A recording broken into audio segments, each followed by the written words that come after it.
எத்தனை நாட்டு தமிழரை இணைத்துவோம் ஒவ்வொரு நாளும், எத்தனை அமைப்பின் நட்பினை கொண்டோம் ஒவ்வொரு நாளும், எத்தனை கேள்விகள் எத்தனை பதில்கள் ஒவ்வொரு நாளும், எத்தனை எத்தனை எத்தனை எத்தனை ஒவ்வொரு நாளும். கலந்துரையாடுவோம் கலந்துரையாடுவோம் கலந்துரையாடுவோம், எத்தனை செய்திகள் பேசி அறிந்தோம் ஒவ்வொரு நாளும், எத்தனை மனிதரை கண்டு மகிழ்ந்தோம் ஒவ்வொரு நாளும்.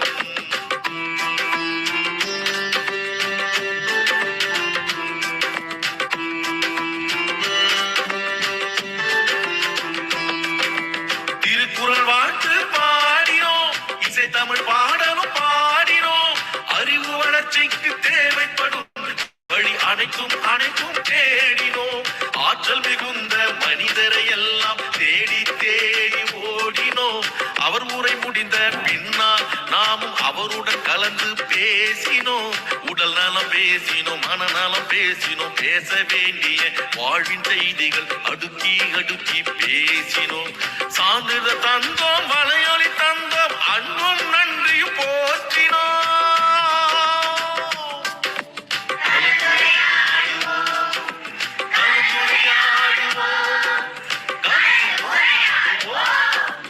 எத்தனை செய்திகள் பேசி அறிந்தோம் ஒவ்வொரு நாளும், எத்தனை மனிதரை கண்டு மகிழ்ந்தோம் ஒவ்வொரு நாளும்.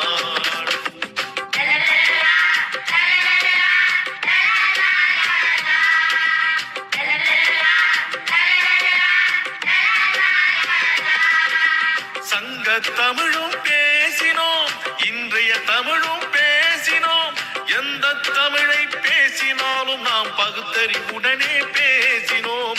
கொல்லிய தொடங்கி சுவடிகள் வரையில் தோண்டி தோண்டி பேசினோம், பெண்ணிய தொடங்கி சூழ்நிலை வரையில் ஆய்ந்து தோய்ந்து பேசினோம். கவிதைகள் பாடினோம், கதைகளும் கூறினோம், பட்டிமன்றத்து நிகழ்வுகள் கூட பார்த்து பார்த்து பேசினோம். பிள்ளைகள் தொடங்கி பெரியவர் வரையில் இணைப்புரை தந்து பேசினோம்.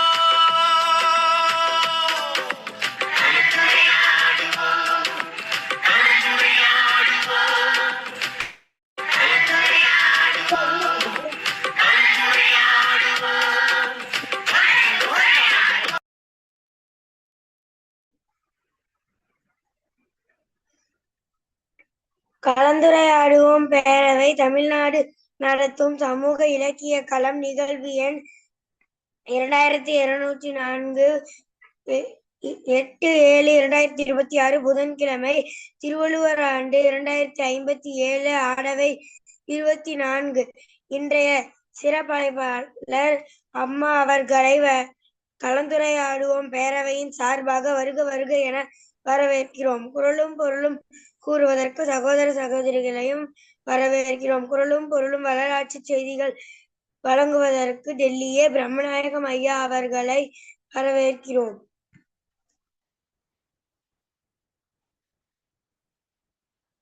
இசைப்பாடல் வழங்குவதற்கு தென்மொழி நீகவரசன் ஐயா அவர்களை வரவேற்கிறோம். நிகழ்ச்சியினுடைய முதலாவதாக குரல் வழங்குவதற்கு ஸ்டாலினி அவர்களை அன்போடு அழைக்கிறோம்.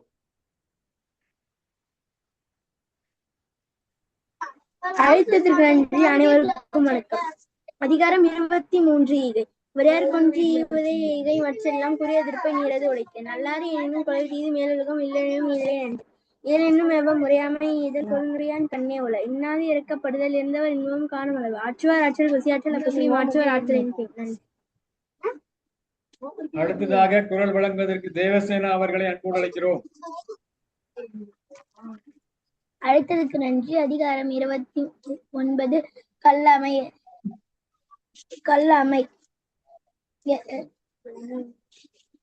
எல்லாரும் எல்லாம் வேண்டுவான் என்பான், எல்லாமே வேண்டுவான் என்பான் என தோன்றும் கல்லமை கக்கத்தன் நெஞ்சு. உள்ளத்தால் உள்ளம் தீரை பெரும் பொருளை கள்ளத்தால் கல்வியின் ஆகிய ஆக்கம் அளவிருந்து ஆவது போல கெடும். தன் கஞ்சிய காதல் கண் வீயா வழுவம் தரும் கருதி அன்புடைய ராதல் பொருள் கருதி பொச்சாப்பு பார்ப்பார் கண்ணி. நன்றி. தொடர்ந்து இன்றைய நிகழ்வு என் குரல் பகை திறன் தெரிதல் அதிகாரத்தினுடைய 4வது குரல். பகை நட்பா கொண்டொழுகும் பண்புடையாளன் தகைமை கண் தங்கிற்று உலகு. பகைவர்களையும் நண்பர்களாக கருதி பழகுகின்ற பெருந்தன்மையான பண்பை இந்த உலகமே போற்றி புகழும். பகையையும் நட்பாக மாற்றியவருடன் இணைந்து வாழும் குணம் உடைய ஆட்சியாளரின் பெருமைக்குள் இவ்வுலகம் அடங்கும். இனி வரலாற்றில் இன்று ஜூலை மாதம் 8ஆம் நாள். இதே நாளில் 1497ஆம் ஆண்டு வாஸ்கோடகாமாவின் இந்தியாவுக்கான முதல் ஐரோப்பிய நேரடி பயணம் தொடங்கியது. 1663ஆம் ஆண்டு இங்கிலாந்து 2ஆம் சார்லஸ் மன்னர் ரோட் தீவுக்கான அரசு உரிமை போதகர் ஜான் கிளார்க்கிற்கு வழங்கினார். 1730ஆம் ஆண்டு சிலியின் கரையோர பகுதியில் 8.7 அளவு நிலநடுக்கம் மற்றும் ஆழிப்பேரலை தாக்கியதில் பெரும் சேதம் ஏற்பட்டது. 1760ஆம் ஆண்டு புதிய பிரான்சில் இடம்பெற்ற கடற்போரில் பிரித்தானிய படைகளுக்கும் புரட்சி படைகளை தோற்கடித்தன.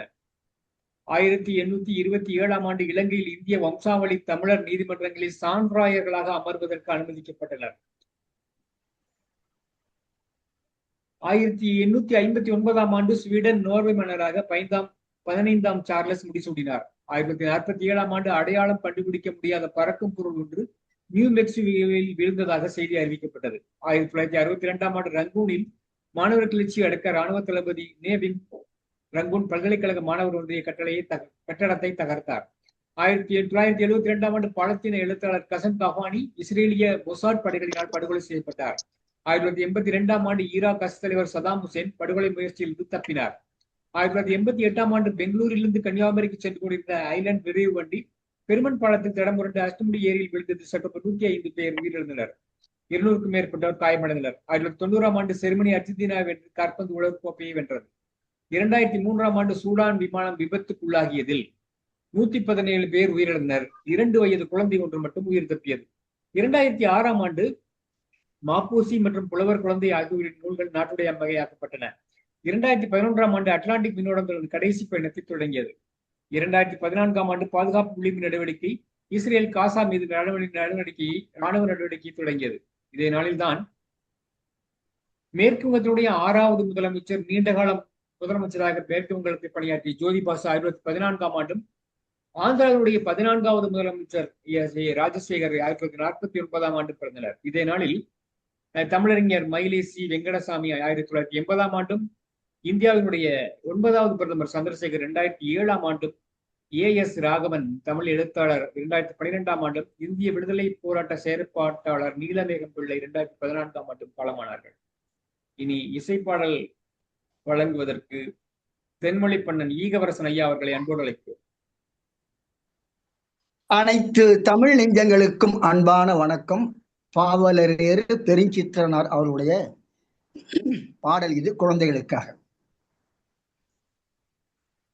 காடும் கரம்பும் உலகில் நிலவும், காடும் கரம்பும் உலகில் நிலவும், கலக்க உளத்தில் தோன்றும் வழக்கம், கேடும் துயரும் உறுதி விளைக்கும் கீழ்மைப்படாதே, உன்னை கெடுக்கும் நினைவும் நடுவில் முளைக்கும் கிறங்கி வீடாதே, உன்னை கெடுக்கும் நினைவும் நடுவில் முளைக்கும் கிறங்கி வீடாதே, மேடும் பள்ளமும் உலகில் எதிரும் மிரளும் மனமும் தோன்றும் புதிரும், நாடும் நகரும் இடையில் உள்ளன நடுக்கம் கொள்ளாதே, உன் நலமும் வளமும் துணிவில் உள்ளன நசுங்கி வீடாதே, உன் நலமும் வளமும் துணிவில் உள்ளன நசுங்கி வீடாதே, காடும் கரம்பும் உலகில் நிலவும் கலக்கம் உளத்தில் தோன்றும் வழக்கம், இடையில் 1000 தடைகள் நெருங்கும், இயற்கை அதுதான் முயற்சிக்கு ஒதுங்கும், படையில் நீயே ஒருவன் எனினும் பதுங்கி கொள்ளாதே, உன் பாதம் நடக்கும் நடையில் வெற்றி பணிந்து வீடாதே, உன் பாதம் நடக்கும் நடையில் வெற்றி பணிந்து வீடாதே, காடும் கரம்பும் உலகில் நிலவும் கலக்கம் உளத்தில் தோன்றும் வழக்கம், முள்ளும் கல்லும் நடையை தடுக்கும், முள்ளும் கல்லும் நடையை தடுக்கும், முழக்கும் இடியும் பெய்யும் மழையும் சொல்லும் இழிவும் உறுதியுலைக்கும் சுருண்டு வீடாதே. ஒளி சுழற்று விழியில் அகலும் தடைகள் சோர்ந்து வீடாதே.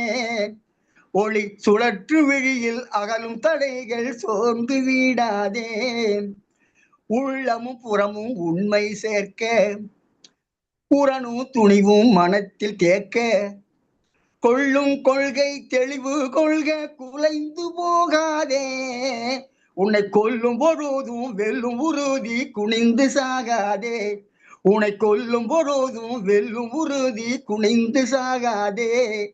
காடும் கரம்பும் உலகில் நிலவும் கலக்கம் உளத்தில் தோன்றும் வழக்கம், கேடும் துயரும் உறுதி விளைக்கும் கீழ்மைப்படாதே. உன்னை கெடுக்கும் நினைவும் நடுவில் முளைக்கும் கிறங்கி வீடாதே. உன்னை கெடுக்கும் நினைவும் நடுவில் முளைக்கும் கிறங்கி வீடாதே. நன்றிங்கம்மா, நன்றி, வணக்கம்.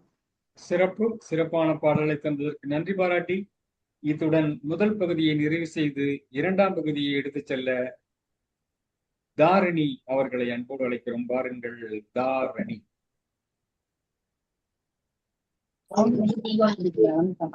வணக்கம் ஐயா. கலந்துரையாடுவோம் பேரவை தமிழ்நாடு நடத்தும்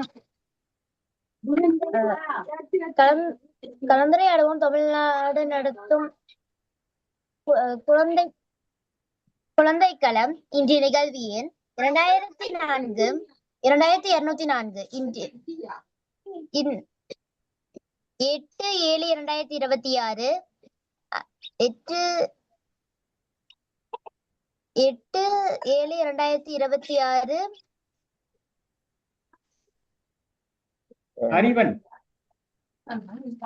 அறிவன் திருவள்ளுவர் ஆண்டு 2057 ஆடவை 24. இன்றைய சிறப்பழைப்பாளர் சுந்தர கிருஷ்ணன். தொல்காப்பியம் பொருள் அதிகாரம் 9 இயல்கள் 9 நூல்கள் வெளியிட்டமை. தொல்காப்பியம் உயிர்ப்பு பாகுபாடு இலக்கணத்திற்கு முதலாக நாடகம் எழுதி வெளியிட்டமை. கந்தசாமி சாமிகள் எழுதிய அன்னூர் தலபுராணம் உரையாசிரியர்.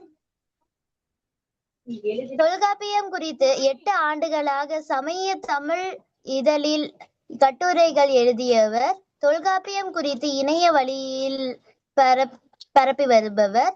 முனைவர் பட்டம் தொல்காப்பியம் செய்யுளியலும் யார்பருங்கல விருத்தியும் ஒப்பாய்வு. அம்மா எடுத்துக்கொண்ட தலைப்பு குழந்தை வளர்ப்பு ஒரு கலை. அம்மா, நீங்கள் 6 மணி வரை பேச அன்புடன் அழைக்கிறோம் அம்மா.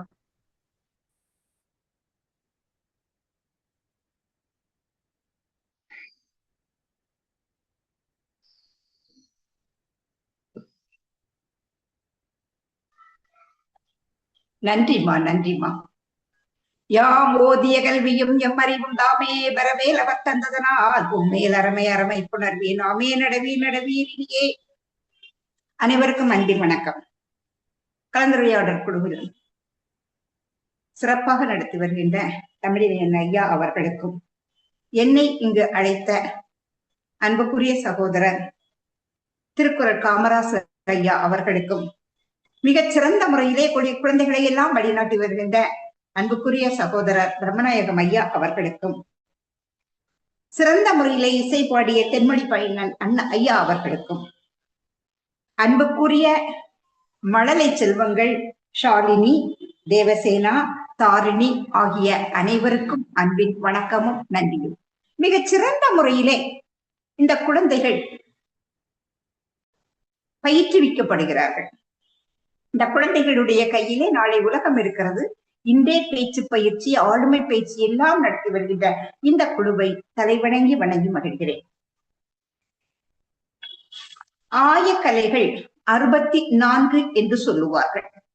ஆய கலைகள் 64 ஏய உணர்விக்கும் என் நம்மை தூய உருப்படிங்கு போல்வள் என் உள்ளத்தின் உள்ளே இருப்பள் இங்கு வாராது இடர். ஆய கலைகள் 64 மனித குலத்திற்கு மட்டுமே உரியதாக திகழ்கிறது. இந்த மனித குலம் தான் கற்றுக்கொள்ள வேண்டிய செய்திகளை எல்லாம் மரபின் நீட்சியாலே கடத்தி கொண்டே இருக்கிறது. ஒரு தாய் தன்னுடைய குழந்தைகளுக்கு தன்னுடைய சமையலை, தன்னுடைய திட்பநுட்பத்தை, தன்னுடைய நோக்கத்தை எல்லாம் கடத்தி கொண்டிருக்கிறார். ஒரு குடும்ப சூழல் இவற்றை எல்லாம் குழந்தைக்கு கடத்தி கொண்டே இருக்கிறது. இந்த குழந்தைகள் என்பது இறைவன் நமக்கு தந்த அருள் பெரும் கொடை ஆகும். ஒரு 1000 பேர் இருக்கிற இடத்துல ஒரு சபையில பார்த்தோம்னா ஒரு குழந்தை தத்தக்க பித்தக்கா தான் நடக்கும். ஆனால் அனைவருடைய கண்களும் அந்த குழந்தை இடத்திலே செல்லுவதை நாம் பார்க்க முடியும். எனவேதான் 16 செல்வங்களிலே ஒன்றாக குழந்தை செல்வம் போற்றப்படுகிறது. துதிவாணி, வீரம், விஜயம், சந்தானம், துணிவு, தனம், அதிதானியம், சௌபாகியம், போகம், அறிவு, அழகு, புதிதாம் பெருமை, அறம், குலம், நோயின்மை, பூன் வயது 16 பேரும் தருவாய் மதுரை பராவரியே என்பது காளமேக புலவருடைய. அபிராமிப்பட்ட சொல்வார், கலையாத கல்வியும் குறையாத வயது மோர்க்கப்படுவாராத நட்பும் கன்றாத வளமையும் குன்றாத இளமையும் கடுவெளியிலாத உடலும் சலியாத மனமும் அன்பகலாத கணவரும் தவறாத சந்தானமும் தாழாத கீர்த்தியும் மாறாத வார்த்தையும் தடைகள் கோடாத உடையும் தொல்லையாத நீதியும் கோணாத கோலும் ஒரு துன்பம் இல்லாத வாழ்வும் துய்ய என் வாதத்தில் அன்பும் உதவி பெரிய தொண்டரோடு கூட்டு கண்டாய் அலையாடி அருவியிலுமாய் எனது கையினை தங்கையே ஆதிகடவூரின் வாழ்வி அமுதீசர் ஒரு பாகம் அகலாத சுகமானி அருளாவி அபிராமியே. இதுல 16 விதமான பேர்கள் சொல்லப்படுகின்றன. இந்த பேர்களிலே ஒன்று சந்தானம். தவறாத சந்தானம் என்று அபிராமிப்பட்டர் சொல்லுகிறார். சந்தானம் என்று காளமேக புலவர் சொல்லுகிறார். நம்முடைய குழந்தைகள் தவறாத சந்தானமாக இருக்கின்ற பொழுது நிச்சயமாக ஒரு பெற்றோர்கள் தலை நிமிர்ந்து இருக்க முடியும். அந்த தலை நிமிர்ந்த வாழ்க்கையானது இந்த சமுதாயத்திலே அவர்களுக்கு தனி மரியாதையை தருகின்ற தன்மை உடையதாக திகழ்கிறது. எனவே குழந்தை வளர்ப்பு என்பது ஒரு மிகப்பெரிய கலையாக திகழ்கிறது. இந்த குழந்தைகளை பார்த்த போது எப்படிலாம் சொல்றோம் அப்படின்னா, தொல்காப்பியர் சொல்றாரு, உளவும் மகவும் இளமை பெயர். இன்னைக்கு கூட ஒரு குழந்தை என்ன குழந்தை அப்படின்னு பேசுற வீடு உண்டு. தன்னுடைய குழந்தைகளை பார்த்து என்ன குழந்தை, கன்னியாகுமரி மாவட்டம், திருநெல்வேலி மாவட்டம், திருவனந்தபுரத்திலே வாழுக தமிழர் எல்லாம் என்ன மக்களே என்று சொல்லுவதை கேட்கிறோம். தொல்காப்பியர் கால வழக்கு இன்றும் அப்படியே பயன்படுத்துவதை நாம் பார்க்க முடிகிறது. குளவும் குழந்தையும் மகவும், மகவு என்ற சொல்லும் இளமை பெயர். குழந்தைகளுடைய மனித குலத்திலே உள்ள குழந்தைகளுடைய இளமை பெயராக காணப்படுகிறது. ஒரு மனிதனுடைய உறவு பெயரை வைத்து அப்பா, தாத்தா, பேரன், கொள்ளு பேரன், எள்ளு பேரன் என்றெல்லாம் சொல்லுகிறோம். பெயரன் அல்லது பெயர்த்தி. அப்போ தாத்தா, அப்பா, அந்த அந்த அப்பாவனுடைய குணாதிசயங்கள் எல்லாம் குழந்தைக்கு அப்பிக்கொண்டு பிறக்கிறது. எனவே அப்பா. மகன், தன்னுடைய மகன், மகன்மை முறையை உடையவன் என்பதனாலே மகன். பேரன், தன்னுடைய பெயரை உடையவன் என்பதனாலே பேரன். கொள்ளு பேரன், பொதுவாக தாய் தந்தை, தாத்தா பாட்டி, கொள்ளுப்பாட்டி கொள்ளு தாத்தா, எள்ளுப்பாட்டி எள்ளு தாத்தா, அதே மாதிரி கொள்ளு பேரன், இதெல்லாம் 7 தலைமுறைகள் பார்ப்பவர் மிகவும் அரிதாக இருக்கிறார். 7 தலைமுறைகளை பார்ப்பது என்பது எல்லாருக்கும் கிடைக்கின்ற வாய்ப்பு அல்ல. அப்போ கொள்ளு பேரன், எள்ளு பேரன் என்று சொல்லுவதெல்லாம் எதற்காக என்று சொன்னால், நாம் செடிகளை பயிரிட்டு பார்த்தோம் என்று தெரியும். கொள்ளு என்பதும் எள்ளு என்று சொல்லுவதும் விரைவிலே பூச்சி அரிக்காத தன்மை உடையவனவாக காணப்படுகின்றன. அது நெல்லு, அரிசி, சோளம், மக்காச்சோளம் எல்லாம் இருக்கு. சோளப்பேரன் சொல்லியிருக்கலாம். நம்முடைய முன்னோர்கள் எள்ளுப்பேரன், எள்ளுப்பேத்தி, கொள்ளுப்பேரன், கொள்ளுப்பேத்தி என்று சொல்லியிருக்கிறார்கள். எள்ளுத்தாத்தா, கொள்ளுத்தாத்தா என்று சொல்லியிருக்கிறார்கள். இது பார்த்தீங்கன்னா என்னுடைய ஆசிரியராகிய முனைவர் சென்னியப்பனார் அவர்களிடம் கேட்டபோது அவர் சொன்னார், சோளம், கம்பு, ராகி இவை போன்றவை எல்லாம் விரைவிலே பூச்சி அரித்து விடும். ஆனால் இவை எல்லாம் விரைவிலே பூச்சி அரிக்காது. எனவேதான் நம்முடைய முன்னோர்கள் வம்சத்தை, மரபை கூறுகின்ற பொழுது எள்ளுப்பேரன், கொள்ளுப்பேரன் என்று சொன்னார்கள் என்பது என்னுடைய பேராசிரியர் முனைவர் சென்னியப்பனார் அவர்கள் நான் சந்தேகம் கேட்கின்ற, ஐயம் கேட்கின்ற பொழுது எனக்கு கூறிய விளக்கம். அது இந்த குழந்தைகளுக்கும் பயன்படும் என்பதனாலே சொன்னேன். குழந்தைகள் என்பது மிகப்பெரிய புதையல், மிகப்பெரிய ஒரு பொக்கிஷம்.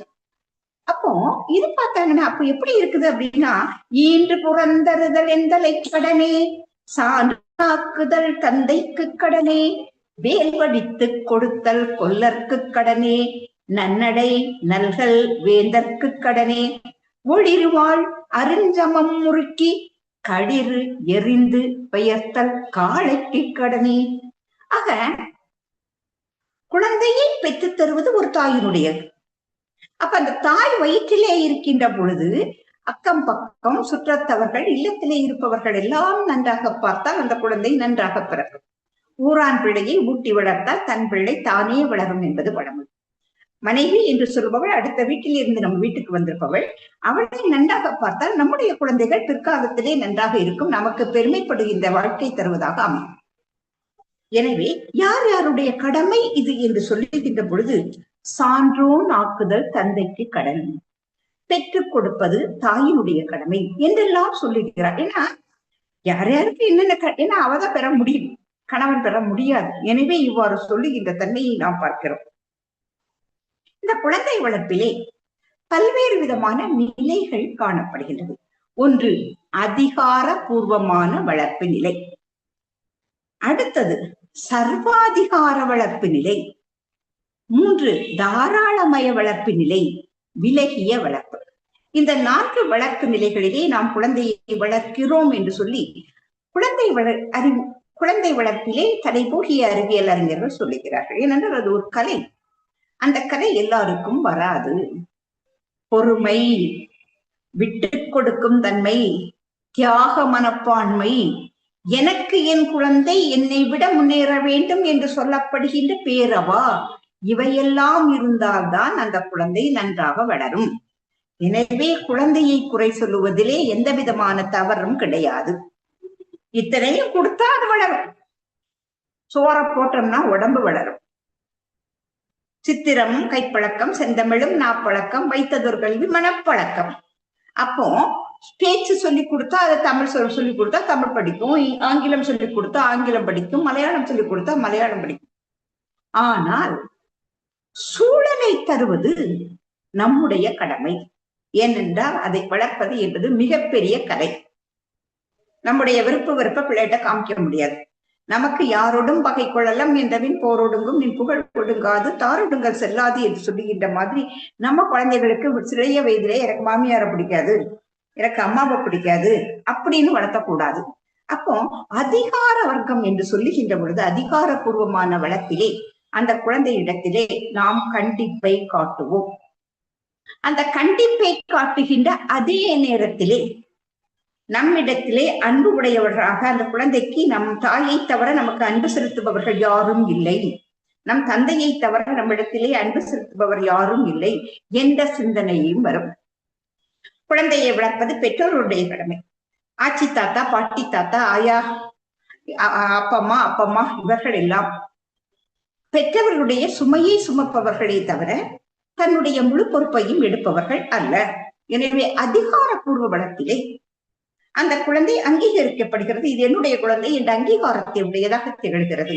அதே நேரத்திலே தாயினுடைய தந்தையினுடைய கண்டிப்பு இருக்கிறது. அதே நேரத்திலே அந்த குழந்தைக்கு அன்பும் கிடைக்கின்றது. தேவைப்படுகின்ற பொழுது கண்டிப்பு, தேவைப்படுகின்ற பொழுது அன்பு, இரண்டும் கொடுக்கின்ற பொழுது அந்த குழந்தை ஆரோக்கியமாக வளர்கிறது என்று நம்முடைய குழந்தை வளர்ப்பு வல்லுநர்கள் குறிப்பிடுகிறார்கள். சர்வாதிகாரம். என் வீட்டுல பிறந்துட்டேன், நான் சோறு தரேன், நான் படிக்க வைக்கிறேன், நான் உனக்கு துணியெல்லாம் எடுத்து தரேன், நான் சொல்றத கேட்கணும், உனக்கு என்ன இருக்கக்கூடாது, சிந்தனையே இருக்கக்கூடாது என்று சொல்லுகின்ற பெற்றோர்களை நாம் பார்க்க முடியும்.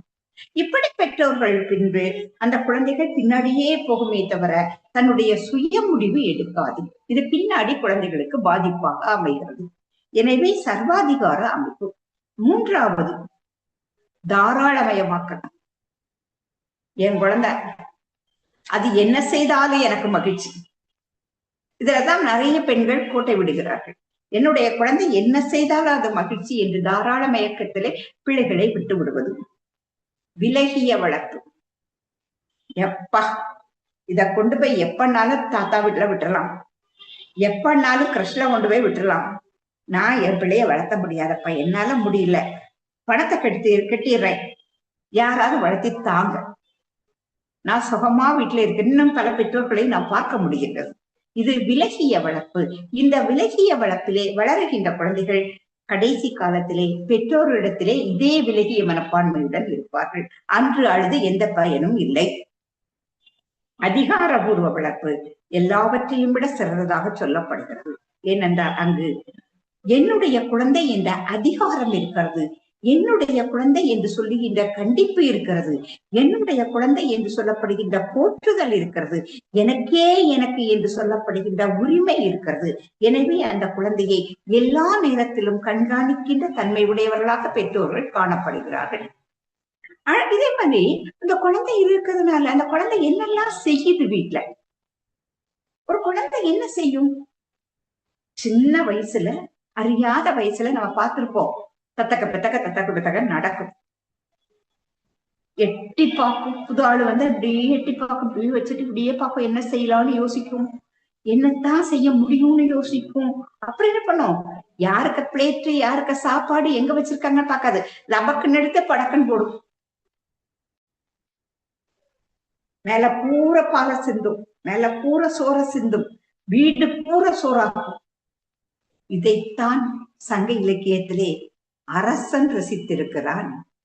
படைப்பு பல படைத்து பலரோடு உண்ணும் புடைப்பெரும் செல்வர் ஆகினும், படைப்பு பல படைத்து பலரோடு உண்ணும் உடைப்பெரும் செல்வர் ஆகினும், இடைப்பட குறுகுறு நடந்து சிறு கை நீட்டி இட்டும் தொட்டும் கவ்வியும் துளந்தும் நெய்யுடை அடிசில் மெய்ப்பட விதிர்த்தும் மயக்குறு மக்களை இல்லோர்க்கு பயக்குறை இல்லை தாம் வாழும் நாளை.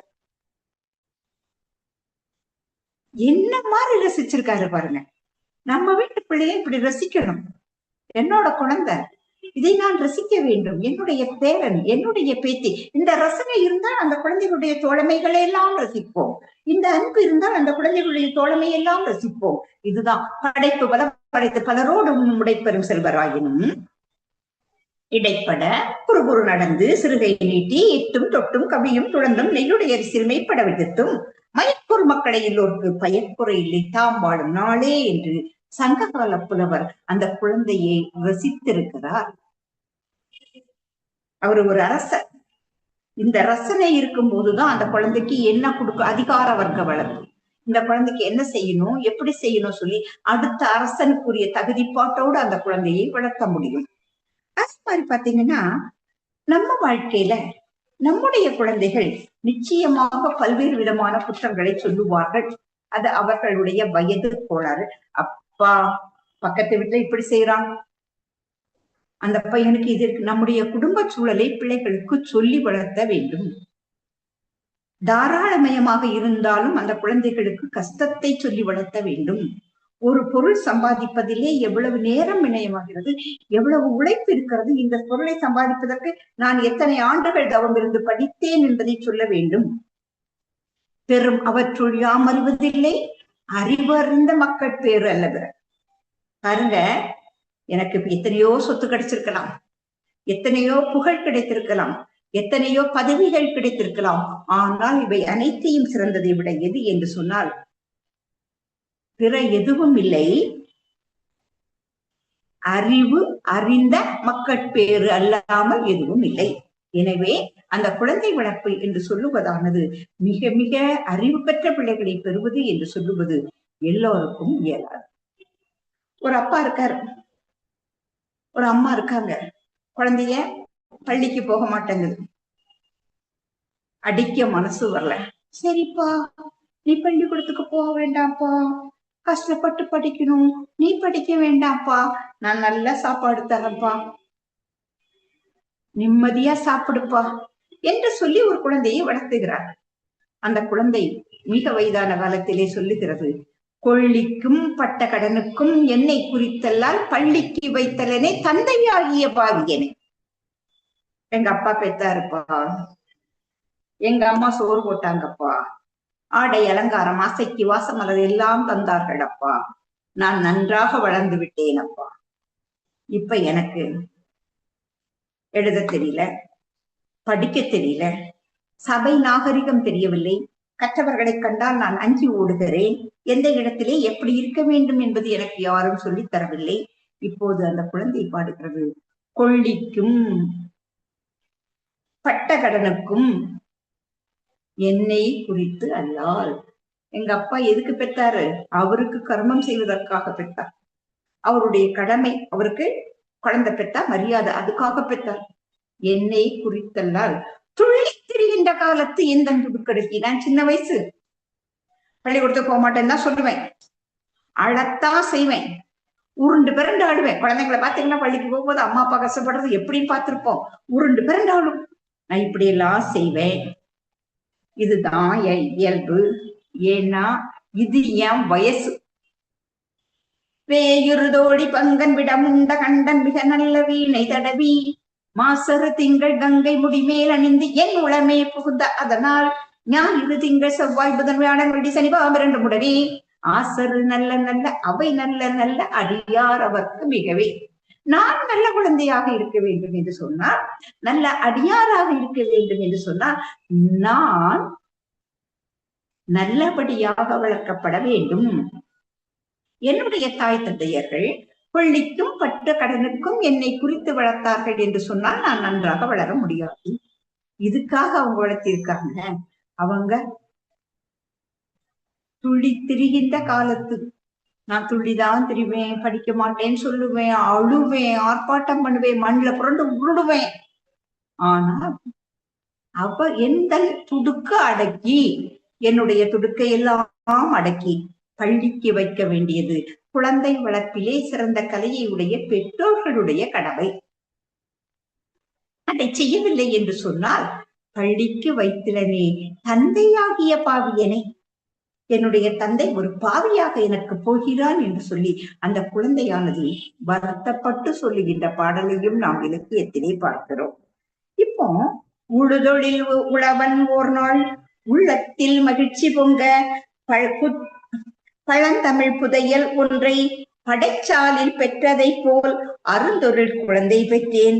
அன்னமே சொல்ல போனால் குழந்தையும் புதையல் என்று கொள்வதில் குற்றம் இல்லை என்று தற்கால புலவர்கள் குழந்தையை சொல்லி மகிழ்கிறார்கள். இப்போ குழந்தை என்று சொல்லுவது ஒரு புதையல். அப்ப அந்த புதையலை நம்ம எப்படி பார்க்கணும்? கிடைத்தற்கரிய ஒரு பொக்கிஷம். மாடு போற வழியிலே பச்சை புல்லு போட்டு வைத்தேன், மலடிகை தர்மம் என்று மாடு புல்லு திங்களையே என்று பாடுகிறார் குழந்தை இல்லாத ஒருத்தி. அப்போது இந்த சமுதாயம், ஏன்னா வாழ்க்கையிலே நமக்கு வாழ வேண்டும் என்ற பிடிப்பை தருவது குழந்தைகள்.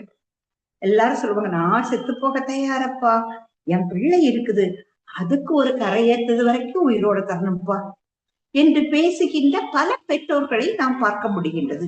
எனவே இந்த குழந்தை என்று சொல்லுவது மிகப்பெரிய புதையலாக காணப்படுகிறது.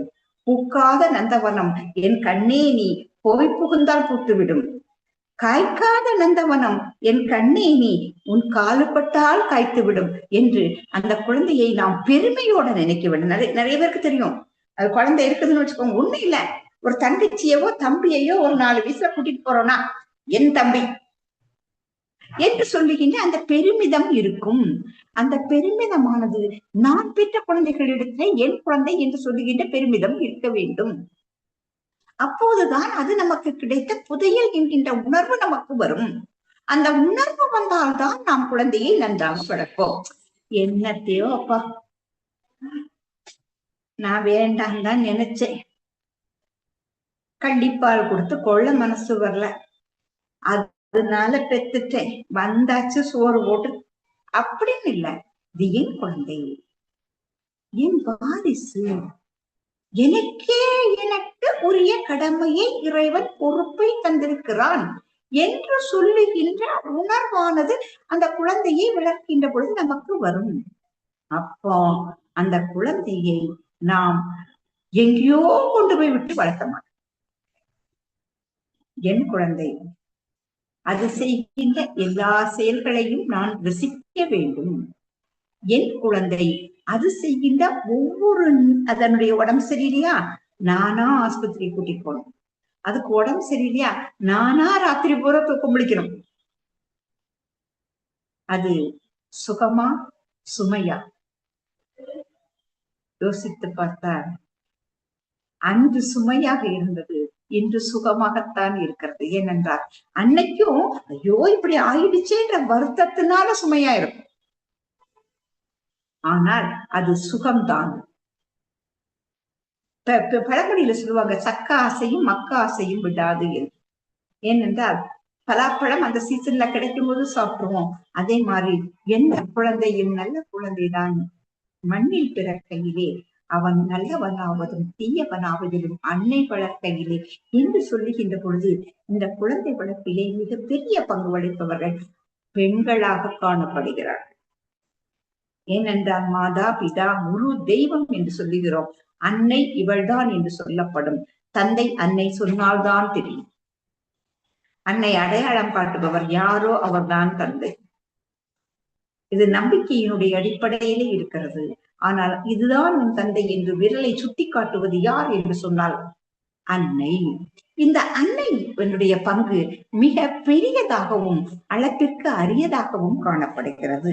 அப்போ பாத்தீங்கன்னா இந்த குழந்தை என்று சொல்லப்படுகின்ற இந்த குழந்தை வளர்ப்பு என்று சொல்லுவது எளிதானது அல்ல.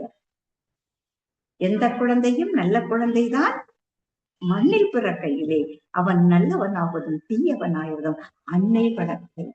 எனவே அன்னையினுடைய பொறுப்பு மிகப்பெரிய தியாகத்தினுடைய பொறுப்பு, மிகப்பெரிய அன்பினுடைய பொறுப்பு, மிகப்பெரிய கருணையினுடைய பொறுப்பு, மிகப்பெரிய தன்னலம் கருதாத ஒரு மிகப்பெரிய சமூக சேவையினுடைய பொறுப்பு. ஏனென்றால் அவள் குழந்தையை நன்றாக வளர்த்தாள். அந்த குழந்தை ஒரு மிகப்பெரிய ஆளாக மாறுகின்ற பொழுது அது இந்த சமூகத்திற்கு பயன் தருவதாக காணப்படும். எனவே ஒரு தாய் குழந்தையை வளர்க்கின்ற பொழுது அந்த கலை தெரிந்து வளர்த்த வேண்டும். அந்த கலை தெரிவது எப்படி என்று சொன்னால், என் குழந்தை எனக்கு பிறந்த குழந்தை, இந்த குழந்தை நல்லவனாக வாழ வைக்க வேண்டிய பொறுப்பு எனக்கது என்று சொல்லுகின்ற பொழுது அந்த பொறுப்பு வரும். எனக்கது என்று சொல்லுகின்ற பொழுது அந்த ஆசை வரும். இதான் பாத்தீங்கன்னா ஓடை புதுமலர் தாமரை நீ ஓவியம் தீட்டாத சித்திரம் நீ கோடை குளித்தென்றல் கொத்து மலர் முல்லை கொஞ்சம் கிளிப்பிள்ளாய் நீ குழந்தாய் என்று கவிஞர் வாணிதாசன் அவர்கள் குழந்தையை சொல்லுகிறார்கள். அப்போ இந்த குழந்தையானது பல்வேறு விதமான தன்மையிலே ஒருத்தர் அறிவியலறிஞராக வருகிறார், ஒருவர் இன்ஜினியரா வராரு, ஒருத்தர் பொறியாளராக வருகிறார், ஒருத்தர் மருத்துவராக ஒருத்தர் அரசியல்வாதியாக வருகிறார், ஒருத்தர் சன்னியாசியாக கூட போகலாம். ஆனால் எல்லாம் அந்த குழந்தைக்கு இருக்கின்ற தாய் தந்தையை பொறுத்து மாறி. அப்போ குழலினிது யாழினிது என்பன தம் மக்கள் மழலை சொல் கேளாதவர். என்னுடைய குழந்தையுடைய மழலை சொல் கேட்கல அப்படின்னு சொன்னா அப்பதான் எனக்கு இசையெல்லாம் பிடிக்கும். ஐயா இப்ப மாஸ்டர் தென்மொழி பண்ணன் ஐயா பாட்டு பாடும்போது சொன்னார்கள், அடுத்த தலைமுறைக்காக குழந்தைகளுக்காகத்தான் இதை பாடுகிறேன். ஏனென்றால் அடுத்த தலைமுறையை சிந்திக்கின்ற பொழுதுதான் அடுத்த தலைமுறை சிறப்பாக வளரும். இல்லை என்றால் அது சரியாக வளர முடியாது என்பதை நாம் இங்கு சிந்தனையிலே கொள்ள வேண்டியது இருக்கிறது. குளவி தளநடை காண்டல் இனிது என்று சொல்லுகிறது. நம்ம குழந்தையோ இல்லை, குழந்தை என்ன செய்தாலும் ரசம்தான். அது அழுதாலும் எதுக்கு அழுதுன்னு தெரியலையே அப்படிங்கிற ஒரு வருத்தம். அது சிரித்தால் மகிழ்ச்சி. அப்போ அதை என்ன பார்த்தாலும் எப்படி செய்தாலும் நமக்கு அது ஒரு ஒரு ஓவியம் போன்று, ஒரு இசையாக, ஒரு என்ன சொல்றது, ஒரு ஒரு மலராக, ஒரு பூச்செண்டாக அந்த குழந்தையினுடைய பாதம் அப்படி தாமரை மாறி இருக்குது. அந்த குழந்தை அப்படி அப்படி அப்படி அப்படி நமக்கு ரசிக்க வருகின்றது. இந்த நம்ம குழந்தைய ரசிச்சோம்னா நம்ம குழந்தையுடைய ஒத்த எல்லாரையும் ரசிக்கிறோம். எல்லா வகைத்திலும் ஒரு குழந்தை இருக்கட்டும், வீட்டுல 10 பிள்ளைங்க வந்து தேடி வரும். அப்போ நம்மிடத்திலே ஒரு சமுதாய இணக்கத்தை தருகின்ற தன்மை உடையதாக அந்த குழந்தைகளானது நிச்சயமாக நம்மிடத்திலே வளர்கின்ற தன்மை உடையவர்களாக காணப்படுகிறார். எழு பிறப்பும் தீயவை தீண்டா, பழி பிறந்தா பண்பு உடை மக்கள் பெறும். நம்ம பண்பு உடைய மக்களை பெற வேண்டும். அது எப்போ? நம் வளர்ப்பால் அந்த குழந்தைகளுடைய பண்பை கொண்டு வர வேண்டும். அதற்கு நல்ல குடும்ப சூழல் வேண்டும். அந்த குடும்ப சூழலை தருவது பெற்றோர்களுடைய கடமை. எப்படி இருந்தாலும் சரி, என் குழந்தைய நல்லா வளர்த்துவேன் என்று சொல்லுகின்ற பல தாய்மார்களை பார்க்க முடிகின்றது. எந்த சூழல்னாலும் என் குழந்தைக்காக தான் நான் உயிர் வாழுகிறேன், என் குழந்தை நன்றாக வாழ வேண்டும், இந்த குழந்தை சிறப்பாக வாழ வேண்டும், அந்த குழந்தைக்காக நான் உயிரையும் கொடுப்பேன், என்ன வேணா எடுத்துக்கோப்பா, என் பிள்ளைய காப்பாத்துப்பா என்று சொல்லுகின்ற தாய் உள்ளங்கள், என்று சொல்லுகின்ற குடும்ப தலைவர்கள் இருக்கின்ற காரணத்தினால்தான் இந்த உலகம் இன்னும் நிலை பெற்று காணப்படுகிறது. ஏனென்றால் அவன்கிட்டே சொல்றோம், நல்ல தோழமையை பார்த்து சேரு. அப்ப நம்ம நல்ல பையனா வளர்த்தினாதானே நம்ம பையன்கிட்டையும் மத்தவங்க சேருவாங்க, நம்ம நல்ல பொண்ணா வளர்த்தினாதானே நம்ம பிள்ளைகிட்டையும் நல்லவங்க சேருவாங்க. எனவே ஒரு குழந்தையை வளர்க்கின்றது ஒரு சாதாரண விடயம் அல்ல. பேசுவதற்கு சாதாரணமாக இருக்கிறது, ஆனால் செயல் அளவிலே அது மிகப்பெரிய தியாகமுடைய பெற்றோர்களால் மட்டுமே முடிகின்ற ஒன்றாக திகழ்கிறது. மிகப்பெரிய தியாகம் செய்ய வேண்டும். ஒரு எப்பம் அவனிதனிலே பிறந்து என்ற திருப்புகள் ஆகட்டும், உடற்கூறு வண்ணம் என்று சொல்லுகின்ற அந்த பட்னத்தாருடைய பாடலாகட்டும், அங்கமெல்லாம் நொந்து பெறுகின்றாள் தாய். அங்கமெல்லாம் நொந்து பெறுகின்ற போது அந்த நொந்து பெறுகின்ற வலி, வேதனை அத்தனையும் அந்த குழந்தையோட முகத்தை பார்த்தா நிலவின் முகம் போன்று காணப்படுகின்ற அந்த பச்சை பசேலில் காணப்படுகின்ற குழந்தையினுடைய முகத்தை பார்க்கின்ற பொழுது நம்முடைய வருத்தமெல்லாம் தீர்கின்றது. நம்முடைய குடும்பத்தினர் அனைவருக்கும் மகிழ்ச்சி பெருக்கு எடுக்கிறது. அப்படிப்பட்ட ஒரு குழந்தையை நாம் கண்ணே மணியே என்று போற்ற வேண்டும், கற்கண்டே என்று கொஞ்ச வேண்டும். நம்முடைய குழந்தை என்கின்ற உணர்வு இருக்க வேண்டும். அதுக்கு அடிப்படை என்னன்னு, என் பிள்ளை, என் பிள்ளை என் பொறுப்பு. இரண்டாவது என்னது, என் குழந்தை மட்டும் இல்லை, இது என் பொறுப்பு. அந்த பொறுப்பை தவறுகின்ற பொழுதுதான் குழந்தையை குற்றம் சொல்லுகின்ற தன்மையே ஒரு பெற்றோருக்கு வருகிறது. பொறுப்பை தவறுகின்ற பொழுதுதான் அந்த குழந்தையை ஒப்பிட்டு நோக்குகின்ற தன்மை ஒரு பெற்றோருக்கு வருகிறது. எனவே அந்த குழந்தையை பார்க்கும்போது, மாசி பிறையோ என் கண்ணே நீ, மாசி பிறையோ என் கண்ணே நீ, வைகாசி மாம்பழமோ வைகாசி மாம்பழமோ என்றும், கண்ணுமணி பொன்னுமணி என் கண்ணே நீ, கண்ணுமணி பொன்னுமணி என் கண்ணே நீ, கந்தரோட வேலுமணி வேலுமணி வேணும் என்று நான் வெகு காலம் தவம் இருந்தேன், வேலுமணி வேணும் என்று நான் வெகு காலம் தவம் இருந்தேன், செய்ததவம் பதித்ததம்மா தெய்வம் நான் தந்ததம்மா, செய்தவம் பதித்ததம்மா தெய்வம் தான் தந்ததம்மா என்று பாராட்டுகின்றோமே. இது குழந்தைகளுக்கு நாம் செய்கின்ற மிகப்பெரிய மரியாதை. இந்த மரியாதை கொடுக்கின்ற நிலையிலேதான் எழுந்தது பிள்ளைத்தமிழ் நூல்கள். 10 பருவம், 10 பாட்டு, தாள், முத்து, முத்தம், சப்பானி, வருகை, அம்புலி என்று குழந்தைகளை பற்றிய பருவங்களை எல்லாம் ஒருவர் கவிஞதியிலே எழுதி பாடியிருக்கிறார் என்று சொல்லுகின்ற பொழுது பல கவிஞர்கள் இந்த குழந்தையை நினைத்து பாடுகிறார்கள் என்று சொல்லுகின்ற பொழுது அந்த குழந்தையை ரசிக்காத ஒருவராலே எழுத முடியுமா? நிச்சயமாக முடியாது. அந்த குழந்தையை ரசித்த ஒருவரால் தான் எழுத முடியும். அந்த ரசனை உணர்வு உடையவர்கள் தான் அதை எழுத முடியும் என்பதை சொல்லுகிறேன். மாடு போற வழியிலே என் கண்மணியே பச்சை புல்லு போட்டு வைத்தேன், என் கண்மணியே மாடு போற வழியிலே என் கண்மணியே பச்சை புல்லு போட்டு வைத்தேன், என் கண்மணியே மலடிகை தர்மம் என்று மாடு திங்களையே, மலடிகை தர்மம் என்று மாடு பொண்ணு திங்களையே என்று சொல்லி நீங்க இப்ப வந்த உடனே குழந்தையே இல்லாதப்போ இப்படி எல்லாம் இருந்துச்சுமா, நீ வந்தம்மா, வந்த உடனே என்ன ஆயிடுச்சு? உருசனம் போற்றுதம்மா என் கண்ணே நீ, உத்தமையே நீ பிறந்தாள் என் கண்ணே நீ, உருசனம் போற்றுதம்மா என் கண்ணே நீ, உத்தமையே நீ பிறந்தாய் என் கண்ணே நீ என்று தனக்கு கிடைத்த பாராட்டை அந்த தாயானவள் அந்த குழந்தையிடத்திலே சொல்லுகின்ற தன்மையையும் பார்க்கிறோம்.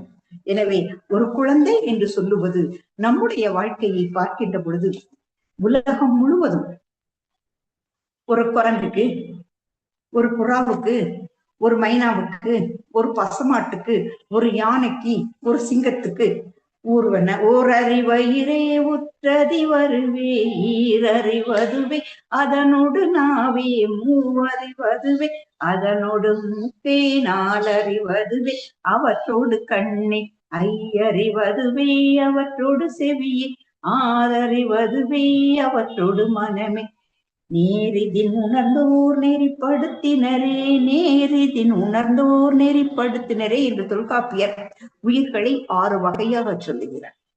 இந்த 6 வகை உயிர்களிலும் தன்னுடைய குழந்தை ஒரு காலகட்டம் வரைக்கும் தான் பார்ப்பது பிற எல்லா உயிரிடத்திலும் காணும். பறவைக்கு பறக்கைக்கு இறக்க வந்தாச்சு, அது பறந்து போயிடும். நடக்க தெரியும், புல் மேய தெரியும், அப்போது விலங்குகள் எல்லாம் போய்விடும். மீன் குஞ்சும் அதை போலத்தான். ஆனால் இந்த மனித இனம் மட்டும்தான் தான் சாகின்ற வரை தன்னுடைய குழந்தையை நினைத்து கொண்டிருக்கும். குழந்தைக்கு பெருமை, இவளுக்கு மகிழ்ச்சி. குழந்தைக்கு ஒரு துன்பம், இவளுக்கு துக்கம். தூக்கம் வராது, என்ன செய்வது என்று இறைவனை கையெடுத்து விடுகின்ற நிலை. இல்லாவிட்டால் இறை நம்பிக்கை இல்லை என்றால் தன்னுடைய தோழர்களிடத்திலே பகிர்ந்து கொள்ளுதல், இல்லை வேறு ஏதேனும் மருத்துவர் எதேனும் செய்ய வேண்டுமோ அதையெல்லாம் செய்வது. இதெல்லாம் யாருக்கு உரியது என்று சொன்னால் மனித இனத்திற்கு மட்டுமே உரியது. இந்த மனித இனத்திலே ஒரு குழந்தை என்று சொல்லுவது அடுத்த தலைமுறை. அந்த அடுத்த தலைமுறைக்கு நாம் நமது மரபை, நம்முடைய பண்பாட்டை, நம்முடைய அறிவை, நம்முடைய ஆரோக்கியமான எல்லாவற்றையும் கடத்துதல் வேண்டும். அப்படி கடத்துவதற்கு அடிப்படையாக இருப்பது ஒரு மொழி, ஒரு குடும்ப சூழல், ஒரு பண்பாட்டு சூழல், ஒரு மரபை பேணும் சூழல். இந்த மரபை பேணும் சூழலிலே வளருகின்ற குழந்தை நிச்சயமாக ஆரோக்கியம் மிக்கதாக வளருகிறது.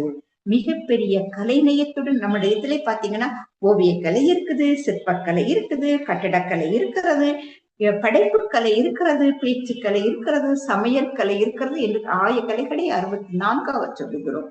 இந்த 64 கலைகளும் மனித சமுதாயம் கண்டெடுத்த முத்துக்கள். இந்த முத்துக்களை அடுத்த தலைமுறைக்கு கடத்த வேண்டிய கடப்பாடு உடையவர்கள் மனித சமூகத்தில். அப்படி இருக்கும்போது இன்று ஒவ்வொரு துறைக்கும் பல்வேறு விதமான கல்வி நிறுவனங்கள் கற்றுத் தருபவர்கள் காணப்படுகிறார்கள். இதை நாம் நம்முடைய குழந்தைக்கு சொல்ல வேண்டும் என்று சொன்னால் அந்த குழந்தை வளர்ப்பை எப்போது கருவுற்றதோ அப்போதிருந்து அந்த குழந்தையை நாம் போற்றி பாதுகாக்கின்ற தன்மை உடையவர்களாக இருந்தால் மட்டுமே அந்த குழந்தையை சிறப்பாக வளர்க்க முடியும். அந்த குழந்தையை பொன்னே போல் போற்ற முடியும். அந்த பொன்னே போல் போற்றினால்தான் அந்த குழந்தை தன்னம்பிக்கை உடைய குழந்தையாக வளர வேண்டும், கற்றறிந்த நல்லவனாக வளர வேண்டும், சான்றோனாக வளர்க்க வேண்டும். இந்த உலகம் என்னும் ஓட்ட பந்தயத்திலே அவன் ஓட தயாரானவனாக வர வேண்டும். எந்த சூழலிலும் தன்னுடைய தன்னம்பிக்கையை இழக்காத தன்மை உடையவனாக இருக்க வேண்டும். அதற்கு நல்லாரை காண்பதும் நன்று, நலமிக்க நல்லாசொல் கேட்பதும் நன்று, நல்லாரோடு இணங்கி இருப்பதும் நன்று என்ற சிந்தனையை நாம் குழந்தைகளிடத்திலே விளக்க வேண்டும். ஏனென்றால் நாம் எதை அதிகமாக பார்க்கிறோமோ, எதை அதிகமாக சிந்திக்கிறோமோ அதனுடைய தாக்கம் நமக்கு வரும். திருக்குறளை நம்ம எல்லாரும், நம்ம இங்க இருக்கிற அத்தனை சபையில உள்ளவர்கள் திருக்குறளை படிக்கிறோம். அப்போது திருக்குறள் முற்றோதல் என்ற சிந்தனையானது இங்கு இருக்கின்ற ஒவ்வொருடைய சிந்தனையிலும் அதிகமாக காணப்படுகிறது. அப்போ திருக்குறள் சார்ந்த சான்றோர்களை பார்க்கின்ற பொழுது, திருக்குறள் குறித்த செய்தியை நாளும் கேட்கின்ற பொழுது திருக்குறள் என்ற சிந்தனையானது நம்முடைய மனதிலே வருகிறது. அதை போலத்தான் இந்த மனித மனத்திற்கு ஒவ்வொன்றும் தேவைப்படுகிறது. அந்த ஒவ்வொன்றும் தேவைப்படுகின்ற பொழுது நாம் மானுட விழுமியங்களை கற்றுக் கொடுப்போம். மானுட விழுமியங்களை மேம்படுத்துவதிலே சிந்தனையை வைப்போம். மானுட விழுமியங்களை குழந்தைகளுக்கு இளம் பருவத்திலே சொல்லித் தருகின்ற நல்ல ஒரு சமுதாயத்தை, நல்ல ஒரு பெற்றோராக நாம் மாறுவோம். அப்போது அடுத்த தலைமுறை சிறந்த தலைமுறையாக வரும். அடுத்த தலைமுறை நல்ல தலைமுறையாக வரும்.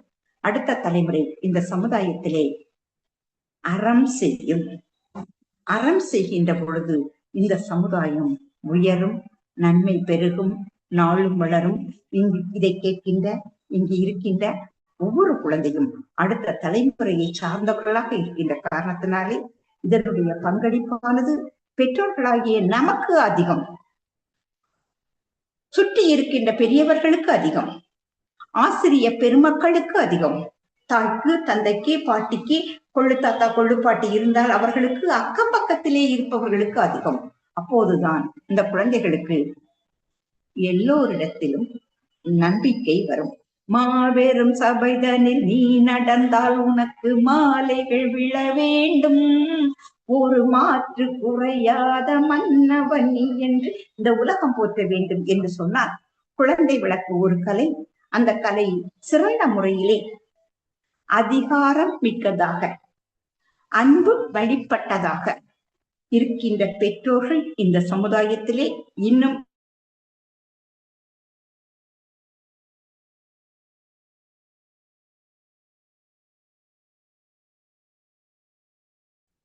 குழந்தைகள் அனைவரும் சீரும் சிறப்புடன் நன்றாக வாழ நான் வழிபடுகின்ற தெய்வத்தை வணங்கி வாழ்த்தி மகிழ்கின்றேன்.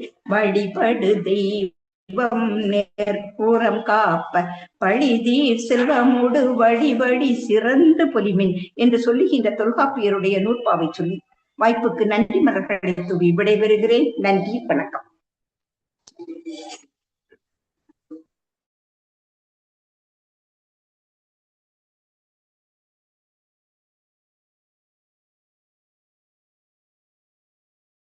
பேரவையின் சார்பாக நன்றிகள் தெரிவித்துக் கொள்கிறோம். அடுத்ததாக வாழ்த்துறை வழங்குவதற்கு திருக்குறள் காமராஜ் ஐயாவை அன்புடன் அழைக்கிறோம். பெருமவற்றில் யாம் அறிவது இல்லை, அறிவறிந்த மக்கள் பேறு அல்ல பிற. தந்தை மகற்கு ஆற்றும் நன்றி அவையத்து முந்தியிருப்ப செயல். மகன் தந்தைக்கு ஆற்றும் உதவி இவன் தந்தை என்னோட்டான் கொல் எனும் சொல். இயன்ற பொழுதில் பெரிதுவக்கும் தன் மகனை சான்றோன் என கேட்ட தாய். இத மட்டும் நம்ம பொருள் உணர்ந்துட்டோம்னாவே அந்த புத்தகத்தை மூடி வச்சிடலாம் அப்படின்னு சொல்லி ஒரு பேரறிஞர் பேச கேட்டிருக்கேன். அந்த 4 விஷயம் மட்டும் தெரிஞ்சிட்டா போதும். இந்த உலகத்துல பெற்றுக்கொள்வதற்கு என்னடான்னு கேட்டீங்கன்னா, அறிவறிந்த மக்கள் பேரு அல்ல பிற. அதுவும் நான் எனக்கு தெரிஞ்சு அப்படிங்கிறாரு. அந்த மாதிரி இன்று சிறப்பு அழைப்பாளர் அம்மா அவர்கள் சந்திரா கிருஷ்ணன், முனைவர் சந்திரா கிருஷ்ணன் அவர்கள் பேரூர் ஆதீனம் தமிழ் பட்டறையிலே பயின்று ஏறக்குறைய 200 ஆண்டுகளை தொடர்போகிற ஒரு மிகப்பெரிய தமிழ் பல்கலைக்கழகம் அது. அங்க படிச்சவங்க, அங்கேயே வேலை பார்த்தவங்க. பார்த்தீங்கன்னா தொல்காப்பியத்துக்கு மிகப்பெரிய அத்தாரிட்டி யாருன்னா சந்திரா கிருஷ்ணன் அவர்கள் தான். தொடர் சொற்பொழிவு, 9 இயல்களுக்கு 9 நூல்கள் வெளியிட்டது. தொல்காப்பியத்துக்கு இலக்கணத்தில் முதல் முறையாக நாடகமாக எழுதி வெளியிட்டமை, கந்தசாமி சுவாமிகள் எழுதிய அன்னூர் தலப்புராணம் உரையாசிரியர், இப்படி அடுக்கிக்கிட்டே போகலாம். என்ன கூட ஒரு தடவை ராமசாமி ஐயாவை பற்றி பேசுனங்கன்னு கூடும்போது, நான் அந்த வாய்ப்பை தவற விட்டேன் என்பது இன்னமும் என் மனசுக்குள்ளே நெருடலாகத்தான் இருக்கும். ஏன்னு எனக்கு தெரியாது இல்லை. அங்கே போயிருக்கிறேன், அவங்ககிட்டலாம் அவங்களுடைய குரு பூஜை விழாவெல்லாம் கலந்துட்டு இருக்கேன். மதாசலாடியார் கூட நிறைய நெருக்கமாக இருக்கிறேன். இருந்தாலும் கூட அன்னைக்கு ஏதோ காரணத்தினால என்ன வர முடியல. இருந்தாலும் அம்மா அவர்கள் அந்த வயசுல ஒரு முதிர்ந்த நம்ம பாட்டி என்னென்ன அறிவுரைகள் சொல்லுவாங்களோ எல்லாத்தையுமே சொல்லிட்டாங்க. குழந்தை வளர்ப்புனா என்ன? அது ஒரு பெரிய கலைன்னு சொல்லிக்கலாம். குழந்தை வளர்ப்பு என்பது புத்தக அறிவை விட அன்பும் பொறுமையும் நிறைந்த ஒரு கலை அப்படிங்கிறத சிறப்பா சொன்னாங்க பாருங்க.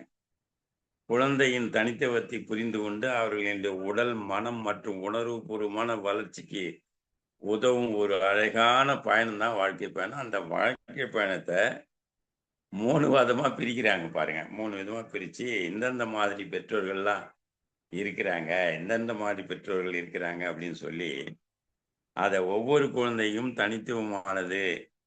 அண்டை வீட்டு குழந்தைகளோடு அல்லது உடன்பிறப்புகளோடு உங்கள் குழந்தையை ஒப்பிடுவது அவர்கள் தன்னம்பிக்கை குறைக்கும்னு சொல்லி குழந்தைகளின் சிறு சிறு நற்பண்புகளை முயற்சியும் பாராட்டுவது அவர்களின் சுயமரியாதையை மேம்படுத்தும்.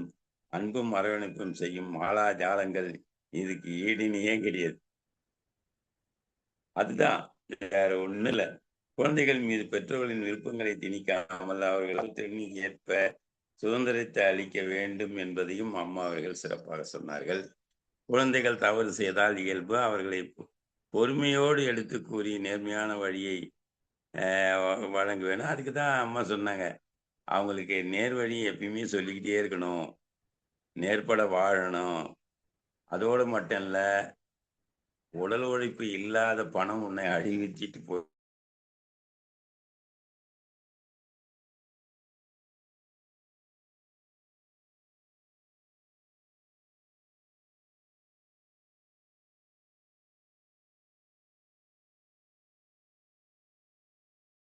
அவ்வளவையும் சொல்லி அம்மா அவர்கள் சிறப்பான ஒரு உரையை வழங்கி, குழந்தை வளர்ப்பு என்பது ஒரு கலை என்பதை அழகாக புரிந்து கொள்ளுங்கள், நேர்மையான எண்ணங்களை வளர்த்து கொள்ளுங்கள் அப்படின்னு சொல்லி அம்மா அவர்கள் சொல்லி முடிச்சாங்க.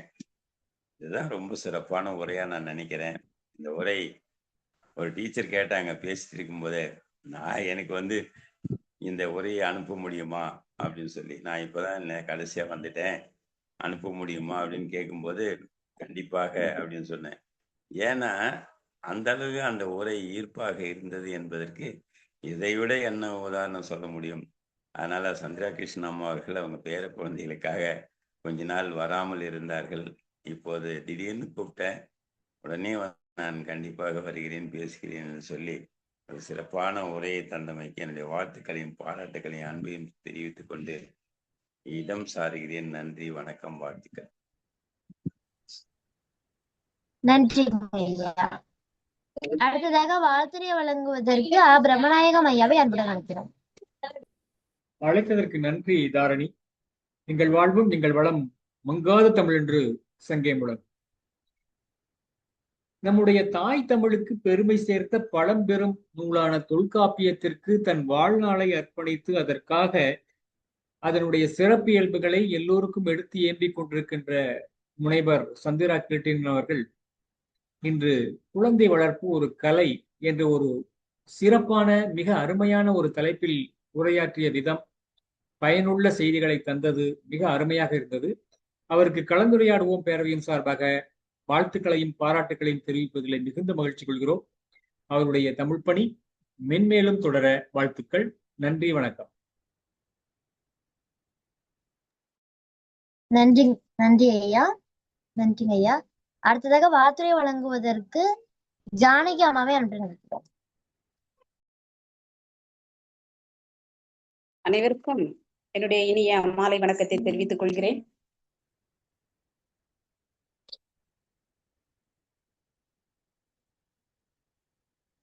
இன்று பேசிய நம்முடைய சிறப்பு அழைப்பாளர் அம்மா அவர்கள், நான் பேருந்தில் வந்து கொண்டிருப்பதால் முழுவதுமாக கேட்க முடியவில்லை, இருந்தாலும் கேட்ட வரைக்கும் எனக்கு மிக மிக பிடித்த உரையாக இருந்தது. அது குழந்தை வளர்ப்பு ஒரு கலை. இது முக்கியமான ஒரு வேலை. என்னன்னா, இன்னைக்கு இருக்கிற பெற்றோர்களுக்கு குழந்தையை வளர்க்கிறதே மிகப்பெரிய வேலையா தான் இருக்குது. அதிலும் நீங்க சொன்னீங்க பாருங்க, ஒரு பெற்றோரின் கடமை பொறுப்புகள் சரியாக செஞ்சிடறாங்க எல்லா பெற்றோருமே. தாய்னா உலகத்துல எல்லாமே தாய் தான். ஆனால் அந்த பிள்ளைகள் தன்னுடைய பெற்றோருக்கு அந்த கடமையும் பொறுப்பையும் சரியாக செய்கிறார்கள் என்றால் 50% இன்று கேள்விக்குறியாகத்தான் இருக்கிறது.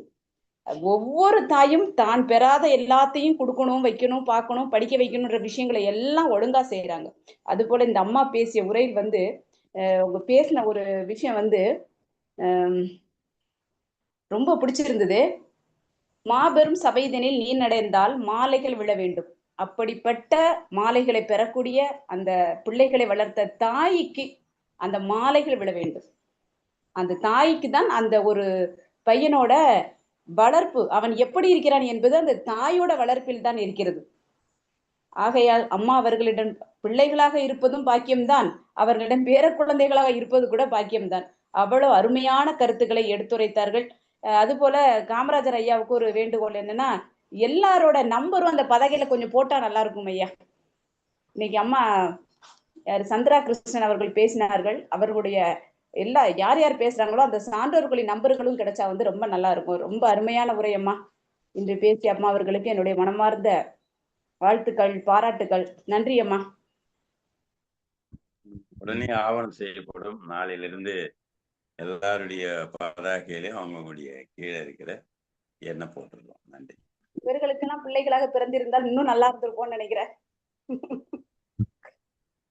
நன்றி நன்றி அம்மா. நன்றிங்க அம்மா. அடுத்ததாக வாழ்த்துரை வழங்குவதற்கு கவிஞர் விமல் அம்மாவை அனுப்பி அழைக்கிறோம். அழைத்ததுக்கு நன்றி தாரிணி. அனைவருக்கும் வணக்கம். அம்மாவுக்கு நான் என்ன சொல்றதுன்னா வணங்குறேன். ஏன்னா தொல்காப்பியம் நூல் வந்து நம்மளோட தமிழ் தான் அதுக்கு தொல்காப்பியனே பேர் வந்தது அப்படின்ற மாதிரி இருக்கும். அதுல ஒரு நூற்பா இவ்வளவும் ஒரு பாட்டா பாடுறாங்க. இந்த வயசுல அந்த நூற்பால இன்னும் நினைவிருந்து அதை பாடுறாங்கன்றதே பெரிய விஷயம்தான். அது படிக்கிறது, எழுத்து கூட்டி அதை சீர்பிரிச்சு படிக்கிறதே ரொம்ப கஷ்டம். ஆனா அது அவங்களோட அனுபவம் நிறைய இருக்கும். இருந்தாலும் இந்த வயசுக்கு மேல அதை நினைவு வச்சு இப்படி சொல்றாங்க அப்படின்றது எவ்வளவு பெரிய விஷயம். இப்ப நீங்க இந்த எள்ளு கொள்ளுன்னு சொல்ற விஷயம் வந்து எனக்கு ரொம்ப புதுசா இருந்தது. கொள்ளு பாட்டை, எள்ளு பேரை அப்படின்னு சொல்றது பூச்சரிக்காதது. என்னோட பேராசிரியர் பற்றி நான் கேட்கிறப்போ அதெல்லாம் சீக்கிரமா பூச்சரிக்காது, அதனால அந்த பேரை அந்த பரம்பரை வரக்கூடிய பிள்ளைங்களுக்கு அதை வச்சிருக்காங்க அப்படின்றது கொஞ்சம் புதுமையான, அதாவது பழைய விஷயமா இருந்தாங்க. நாங்க கேட்கறது இது புதுசா இருக்கு, இது ஒரு காரணமா அப்படின்ற மாதிரி இருந்துச்சு. ஆனா நிறைய தமிழ்ல வார்த்தைகள் இருக்கு, ஆனா காரணம் தெரியாமலே அதை பயன்படுத்தக்கூடிய நிலைமையில இருக்கும். உங்களை மாதிரி மூத்த அறிவில் சிறந்த அறிஞர்கள்லாம் இதுக்காக ஒரு கொஞ்சம் உங்க டைம், உங்களோட காலத்தை ஒதுக்கி இந்த மாதிரி வழக்கொழிஞ்ச சொற்கள், தமிழ்ல நிறைய நம்ம பயன்படுத்தாத சொற்கள்லாம் இருந்தா அவையில நீங்க பேசுறப்பெல்லாம் அதை அடிக்கடிக்கு பயன்படுத்துங்க. அதை நாங்க கேட்டு பயன்படுற மாதிரி ரொம்ப அருமையா இருக்கும்னு நினைக்கிறேன் நான். அதுக்கப்புறம் நீங்க சொன்னீங்க இல்லைங்களா, இந்த ஓரறிவு ஈரறிவுலாம் ஒரு பாட்டா பாடுறது எனக்கு நிஜமாவே ரொம்ப பிரமிப்பா இருந்தது. அந்த அறிவுகள்லாம் தொல்காப்பியத்துல இருக்கிற நூற்பா பாட்டா பாடுறது. அந்த ஆயக்கலைகள் 64 என்ன பண்ணனா வளரல. அடுத்த தலைமுறைக்கு நம்ம அதை கடத்தணும், அடுத்த தலைமுறைக்கு அதை நம்ம சொல்லி கொடுக்கணும். ஆனா எத்தனை பேர் அதை ஆர்வத்தோட அடுத்த தலைமுறைக்கு சொல்லி கொடுக்க ரெடியா இருப்பாங்க, ஆனா கத்துக்கிறதுக்கு தான் மனசு இல்லாம யாரும் இல்லைன்னு நினைக்கிறேன். ஆனா இந்த கலைகள்லாம் வளர்க்கறது ரொம்ப நல்லது. அது மாதிரி வாழ்க்கையில விழுமியமான கருத்துக்களை நம்ம குழந்தைக்கு சொல்லி கொடுக்கணும், அறம் சார்ந்த கருத்துக்களை நம்ம சொல்லி கொடுக்கணும்ன்றது உங்களோட உரை வந்து மிக அருமையாக இருந்ததம்மா. நன்றி, வணக்கம்.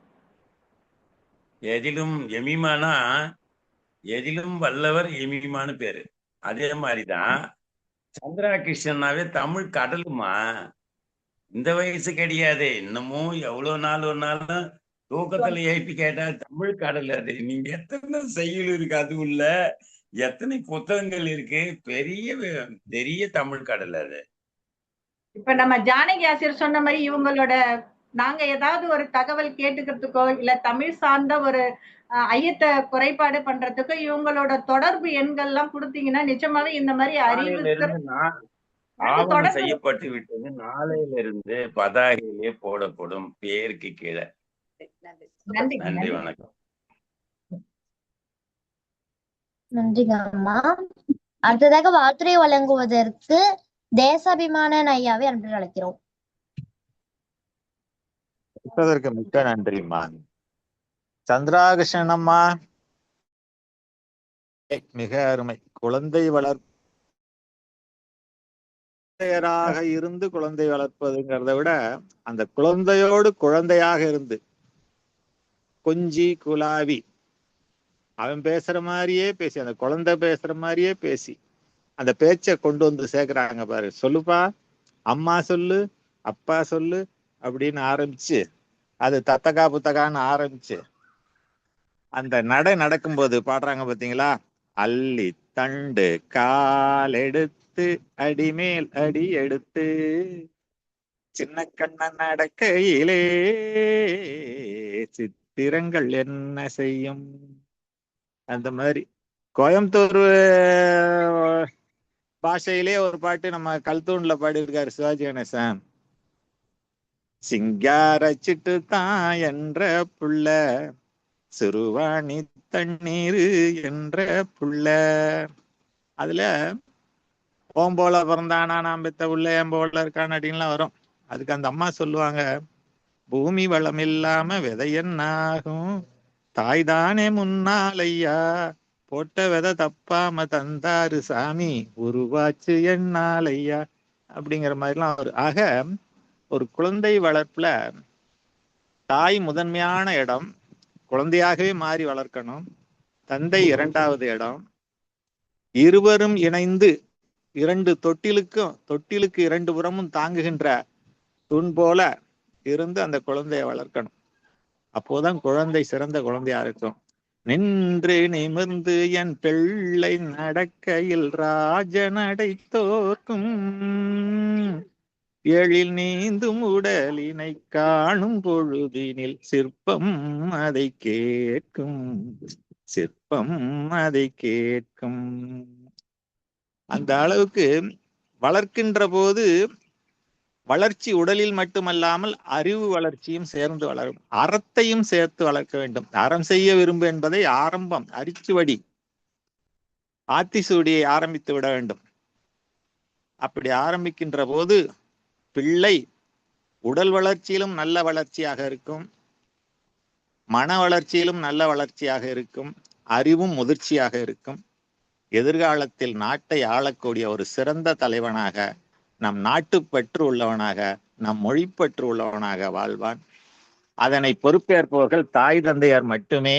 அடுத்தது இருந்தாலும் தாய் தந்தையர் தான் முதன்மையான ஆசிரியர்கள். அவர்கள் வளர்த்தால் நாடு நன்றாக இருக்கும், நன்மை பெறும். சந்திரா அம்மா அவர்களுக்கு எனது மனம் நிறைந்த வாழ்த்துக்கள். அம்மா, மனம் நிறைந்த வாழ்த்துக்கள். நன்றிம்மா. நன்றிங்க ஐயா. அடுத்ததாக வாழ்த்துரை வழங்குவதற்கு அண்ணாமலை சம்பத்குமார் ஐயாவை அன்பு அழைக்கிறோம்.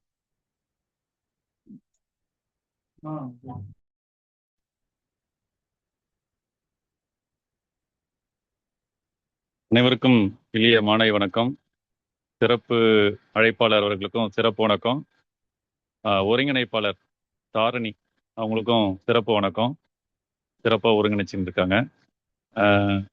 நான் குழந்தைகளை பற்றி அவங்க சொன்னது முக்கியமான ஒரு கருத்து என்னன்னா, நம்ம இன்னொரு குழந்தை, நல்ல குழந்தைகிட்ட நல்லா பழகணும், நல்ல குணம் இருக்கிற குழந்தைகிட்ட, நல்ல அறிவாள குழந்தைகிட்ட நம்ம முதல்ல அறிவான குழந்தையா, புத்திசாலி குழந்தையா வளர்க்கணும்னு சொன்னாங்க இல்லைங்களா? ஸோ அது ரொம்ப கவனிக்கத்தக்கது. நம்ம யார் கூட பழகணும்னு சொல்றது இல்லாமல் நம்ம குழந்தை எப்படி இருக்கணும் அப்படின்னு சொல்றத மட்டும் இருந்தா போதும். ரெண்டாவது குழந்தைகள் வந்து நான் நினைக்கிறது என்னன்னா, நீங்க எவ்வளவு அன்பா பாசமா வளர்த்தாலும் அது பிரச்சனை கிடையாது. என்ன தப்பு பண்ணாலும் அந்த குழந்தை வந்து ஒரு பெற்றோர்கிட்ட சொல்லுதுன்னா அதை விட ஒரு சிறந்த வளர்ப்பு எதுவுமே கிடையாது. அவங்க என்ன தப்பு பண்ணாலும் என்ன தவறு செஞ்சாலும் அது தயங்காம அந்த பெற்றோர்கிட்ட, தாய்கிட்டயோ தந்தைகிட்டயோ நான் இப்படி ஒரு தப்பு பண்ணிட்டேன் அப்படின்னு சொல்றத நம்ம அது சொன்னா அதை ஏத்துக்கிற மனப்பான்மை அந்த அந்த அளவுக்கு அந்த குழந்தைங்க கிட்ட நம்ம வந்து எந்த அளவுக்கு நம்ம அவங்களுக்கு அதை கொடுக்கணும். தவறு நடக்கும், அதை குழந்தைங்க வந்து நம்ம பெற்றோர்கிட்ட சொல்லணும். சொன்னாதான் அவங்க திருத்திக்க முடியும். அந்த நேரத்துல நம்ம திட்டணும் அப்படின்னு சொன்னா அவங்க வந்து அடுத்த எந்த தவறு செஞ்சாலும் நம்ம கிட்ட சொல்ல மாட்டாங்க. அவங்களே மனசுல போட்டு குழப்பிக்கணும், என்ன பண்றதுன்னு சொல்லிட்டு அதுலயே அதுதான் அவங்களுக்கு நிறைய ஸ்ட்ரெஸ் கொடுக்கறது. அதனால வந்து குழந்தைங்க வளர்ப்புல முக்கியமானது வந்து அவங்க எந்த தவறு எந்த இடத்துல பண்ணாலும் சரி, அது வெளியே பண்ணாலும் வீட்டுல பண்ணாலும் பள்ளியில பண்ணாலும் தயங்காம வந்து பெற்றோர்கிட்ட சொல்ற அந்த அந்த அவங்களுக்கு அந்த அந்த ஒரு முக்கியமான ஒரு இதை வந்து அவங்களுக்கு ஏற்படுத்தி கொடுக்கணுன்றதை மட்டும் இந்த குழந்தை வளர்ப்புல முக்கியமானதா நான் கருதுறேன் அப்படின்னு சொல்லிட்டு கேட்டுக்கினேன். நம்ம வந்து நம்ம பெற்றோர்களுக்கு வந்து நம்ம மரியாதை கொடுத்தாதான், பராமரிச்சாதான், அன்பு செலுத்தினாதான், எல்லாம் பண்ணாதான் நம்ம குழந்தைங்க நம்மளுக்கு அதே மாதிரி அந்த மதிப்பு மரியாதை கொடுக்கும். அதனால நம்ம முதல்ல வந்து நம்ம பெற்றோர்களுக்கு எல்லாத்தையும் கொடுக்கணும் அப்படின்னு சொல்றத இந்த நேரத்துல கேட்டுக்கின்னு வாய்ப்புக்கு நன்றி, வணக்கம். நன்றிங்க ஐயா. அடுத்ததாக வாழ்த்துறை வழங்குவதற்கு அவ்வை அம்மாவை அன்று அழைக்கிறோம்.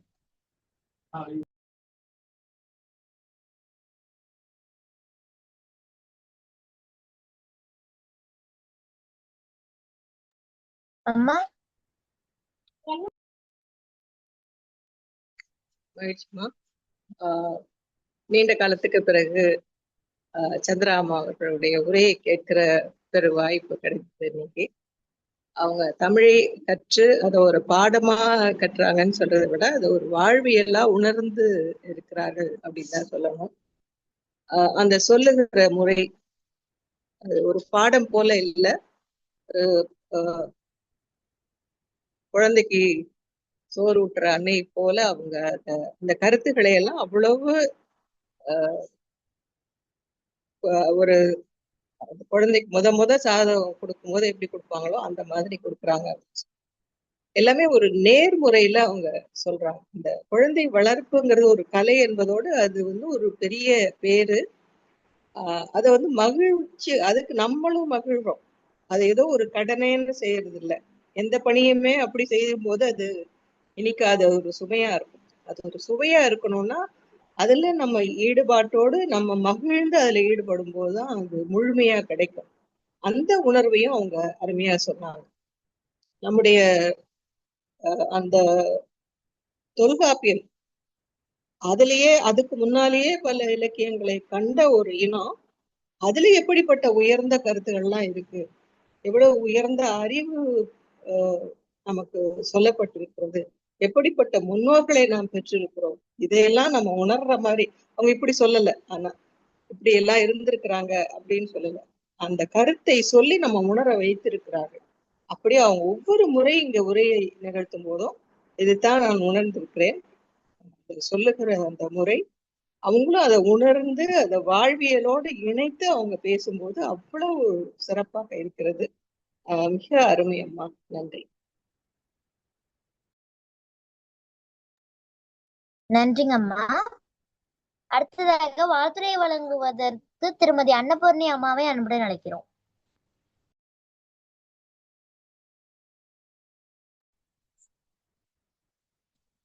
அழைச்சதற்கு நன்றி தாரணி.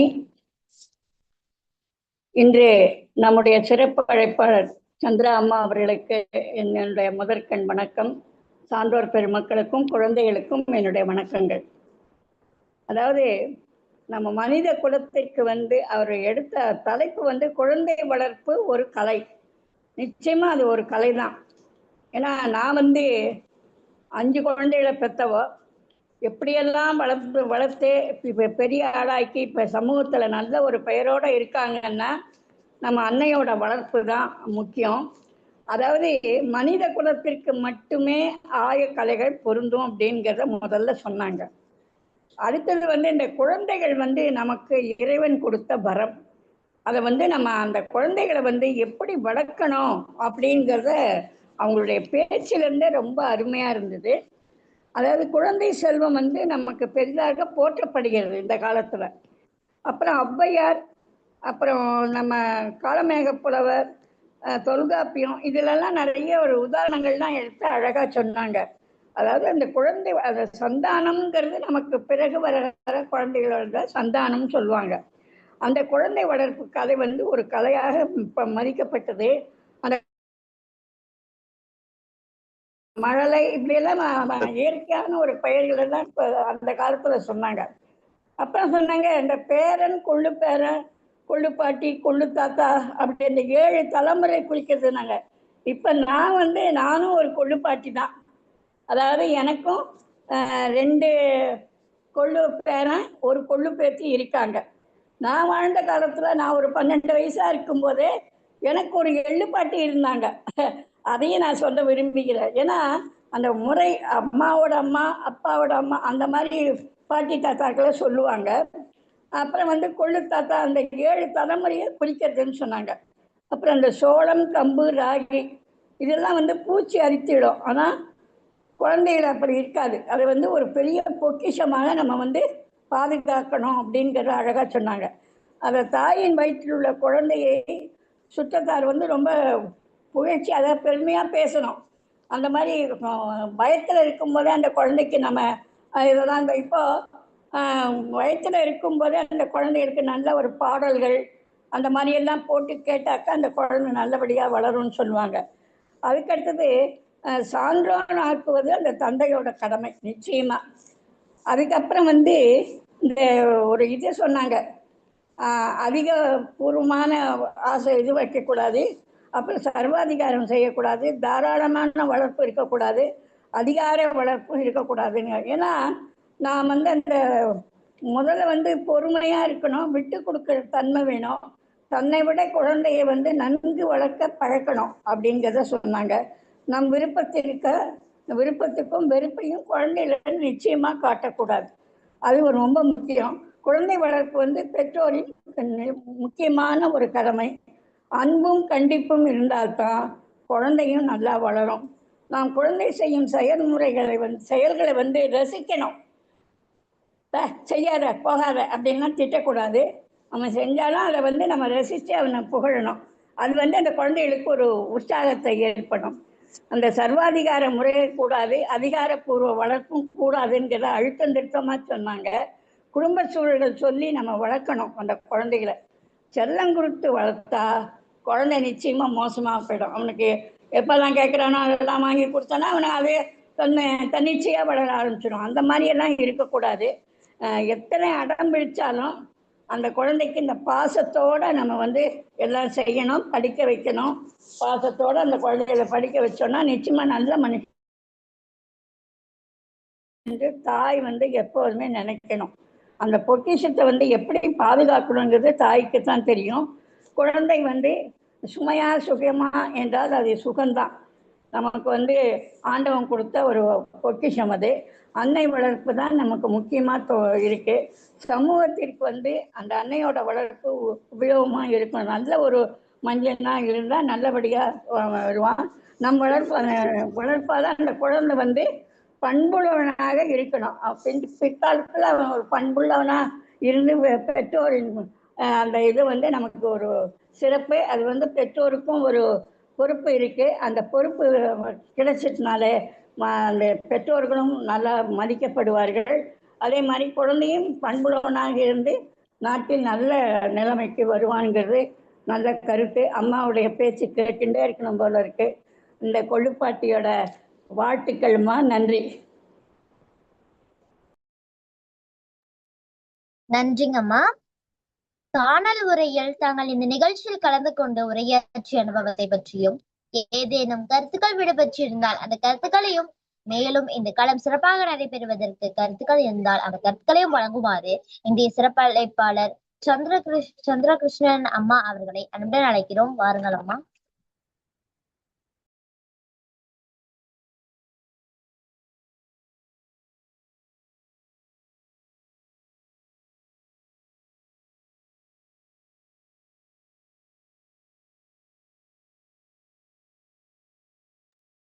அம்மா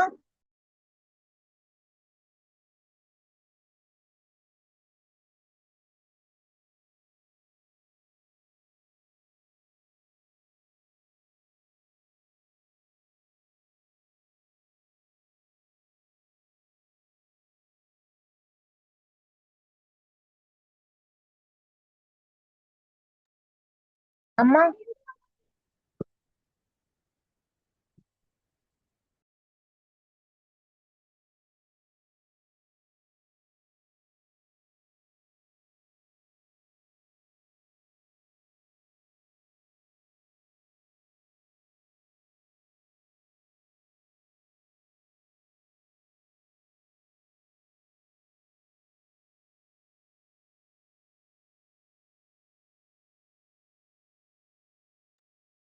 சந்திரகிருஷ்ணன் அம்மா இல்ல பேசுறது கேக்குதாம்மா?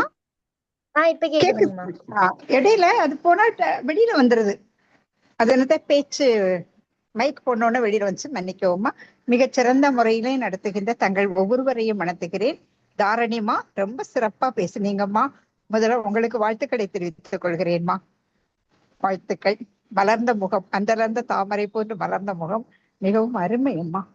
மிகச்சிறந்த முறையிலே இந்த நிகழ்வை நடத்துகிறது. என்னை அழைத்த திருக்குறள் காமராசு ஐயா அவர்களை வணங்குகிறேன். இன்றைய வாய்ப்பை தந்த திருக்குறள் மாமன்றத்தினுடைய மிகச்சிறந்த தலைமையாக இருக்கின்ற அழகராஜ்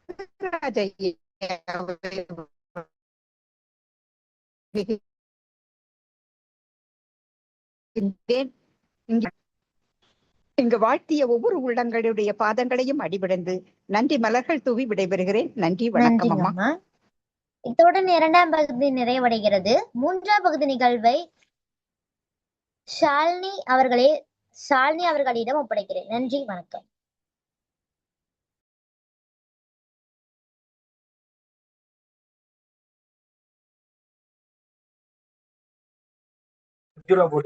அழைத்ததுக்கு நன்றி. அனைவருக்கும் வணக்கம்.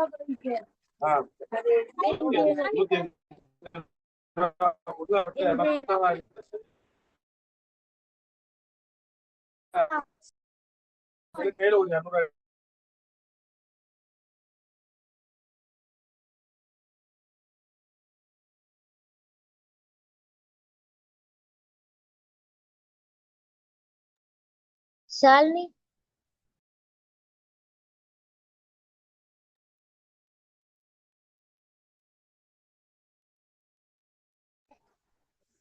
இன்றைய நிகழ்வின் 2096 இன்றைய நிகழ்வின் 2204 இன்றைய சிறப்பழைப்பாளர்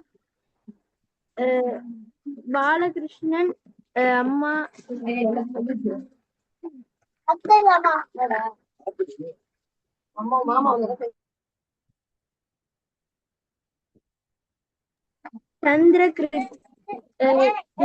அம்மா அவர்களுக்கு கலந்துரையாடுவோம் பேரவையின் சார்பாக நன்றிகள் தெரிவித்துக் கொள்கிறோம். நிகழ்ச்சியின் தலைமை ஒருங்கிணைப்பாளர் மரியாதைக்குரிய தமிழகம் கண்ணம்மாள் அவர்களுக்கும், நிகழ்ச்சியின் முன்னாள் மற்றும் இந்நாள் ஒருங்கிணைப்பாளர்களுக்கும், நிகழ்ச்சியில் கலந்து கொண்டு வாழ்த்துரை வழங்கிய அனைத்து சான்றோர்களுக்கும்,